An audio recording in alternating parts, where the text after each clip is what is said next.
Pharma city కోసం వీళ్ళు భూములు సేకరించినారు కదా.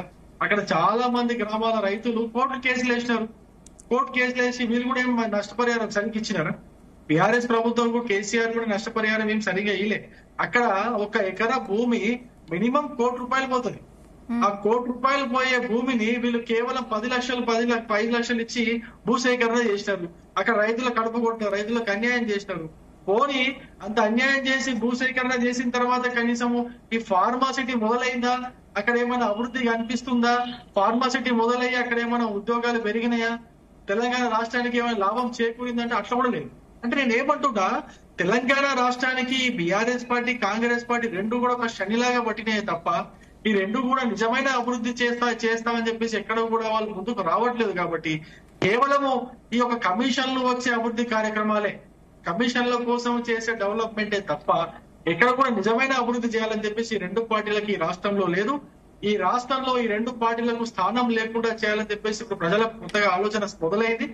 ఆ ఆలోచన ఇంకా డెవలప్ అయ్యి పెద్దగా అయ్యి ఈ రెండు పార్టీలను కూడా ఒక మూలలో కూర్చోబెట్టే అవకాశం స్పష్టంగా కనిపిస్తా ఉంది. ఇంత మాట్లాడుతున్నారు కదా, కేటీఆర్ గారు కావచ్చు, బీఆర్ఎస్ పార్టీ నాయకులు హరీష్ రావు గారు కావచ్చు, వీళ్ళంతా ఇంత మాట్లాడుతున్నారు కదా. మరి మీరు చేసినటువంటి 12,000 ఎకరాల భూమి 12,000 ఎకరాల భూసేకరణ చేస్తారు కదా, దాంట్లో ఎంతమంది రైతులకు అన్యాయం జరిగింది? ఎంతమంది రైతుల యొక్క భూములు మీరు బలవంతంగా లాక్కున్నారు? మీకు గుర్తు రావట్లేదా? మరి మీరు చేస్తేనేమో న్యాయము, వేరే వాళ్ళు చేస్తే అన్యాయమా? మీరు చేసేది కూడా అన్యాయమే. ఆ అన్యాయాన్ని మీరు కూడా ఒప్పుకొని ఆ రైతులకు భూములు తిరిగి ఇచ్చే ఏర్పాటు చేయండి. ఇప్పుడు క్లస్టర్ అక్కడ ఎట్లాగో ఫార్మాసిటీ ముఖ్యమంత్రి అక్కడ ఏర్పాటు చేయొద్దని చెప్పేసి అనుకున్నప్పుడు అక్కడ ఏదైతే భూమి సేకరణ చేసినారో ఆ కావాల్సిన భూమిని ఉంచుకొని మిగతా భూమిని అంతా కూడా మీరు తిరిగి రైతులకు ఇచ్చేయండి.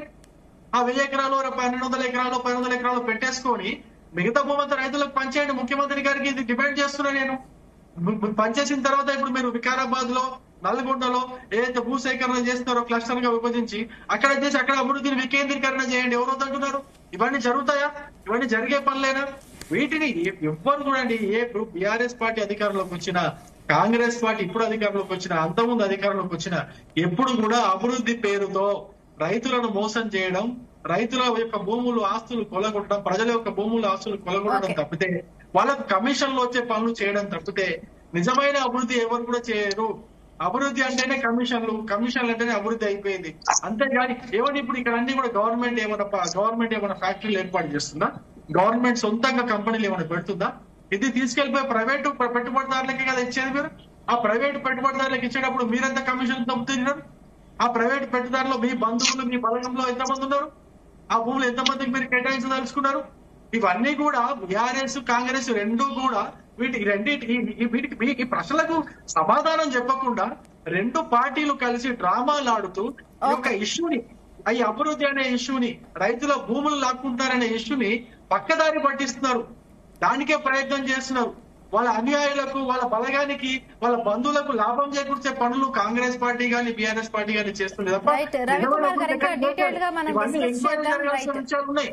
ఇవన్నీ ఎంక్వైరీ జరగాల. ఇక్కడ 12,000 ఎకరాలు హైదరాబాద్ ఫార్మాసిటీలో ఈ యొక్క బీఆర్ఎస్ నాయకులకు సంబంధించిన భూములు ఎన్నున్నాయి? వాళ్ళ బంధువులకు సంబంధించిన భూములు ఎన్నున్నాయి? ఎంత రేటు పెరిగింది వాటికి? వాళ్ళ యొక్క